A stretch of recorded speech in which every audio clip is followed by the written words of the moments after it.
Radio صدائے حریت جموں کشمیر سے سنیے تازہ خبریں۔ مقبوضہ وادی میں بھارتی جبری پابندیوں کا آج 41واں روز ہے۔ 5 اگست سے مقبوضہ کشمیر میں land line, mobile phone service اور انٹرنیٹ مکمل طور پہ بند ہے۔ لوگ گھروں میں قید ہو کر رہ گئے ہیں۔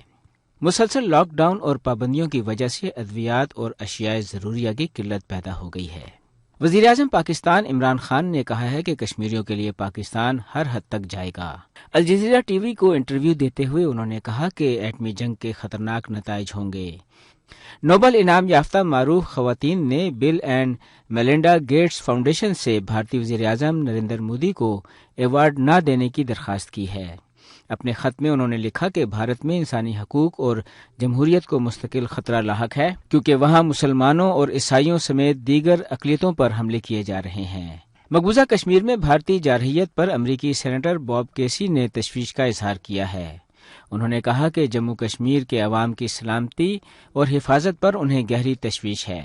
امریکی خارجہ امور کمیٹی کے رکن بریڈ شرمین کا کہنا ہے کہ مقبوضہ کشمیر میں انسانی حقوق کی صورتحال پر امریکی خارجہ امور کی ذیلی کمیٹی کا اجلاس جلد ہوگا۔ بھارت میں گائے ذبح کرنے پر پابندی کے بعد اب تعلیمی اداروں میں برقعے پر بھی بین لگا دیا گیا ہے۔ ریاست اتر پردیش کے شہر فیروز آباد میں مسلمان طالبات کو برقع پہن کر کالج میں داخل ہونے سے روک دیا گیا۔ اب سنتے ہیں تبصرہ۔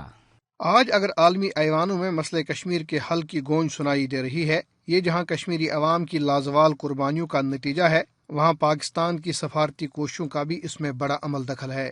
پاکستان کے تمام طبقہ فکر کے لوگوں کو کشمیری عوام کے ساتھ جذباتی وابستگی اور گہرا تعلق ہے۔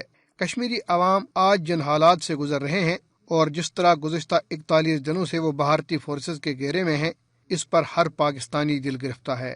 کشمیر کے حوالے سے اس وقت پاکستانی قوم کے کیا جذبات ہیں، اس کی عکاسی پاکستان کے مایہ ناز کرکٹر شاہد خان آفریدی کے ان الفاظ سے ہوتی ہے جو انہوں نے گزشتہ روز آزاد کشمیر کے دارالحکومت مظفر آباد کے جلسے میں کہے۔ میں ہمیشہ جو کشمیر کی بات کرتا ہوں کیونکہ میرے خون میں ہے، اور خون میں کیوں ہے؟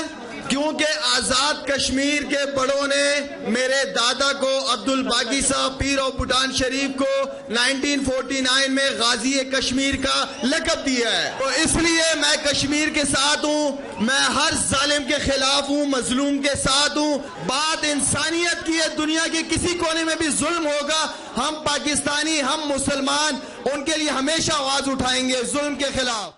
کشمیری عوام کو اس بات کا کامل یقین ہے کہ شاہد خان آفریدی کی طرح انسانی حقوق کی بالادستی پر یقین رکھنے والا ہر فرد ان کے حقوق کے لیے آواز بلند کرے گا اور بالآخر کشمیری عوام کو انصاف ملے گا۔ تبصرہ ختم ہوا۔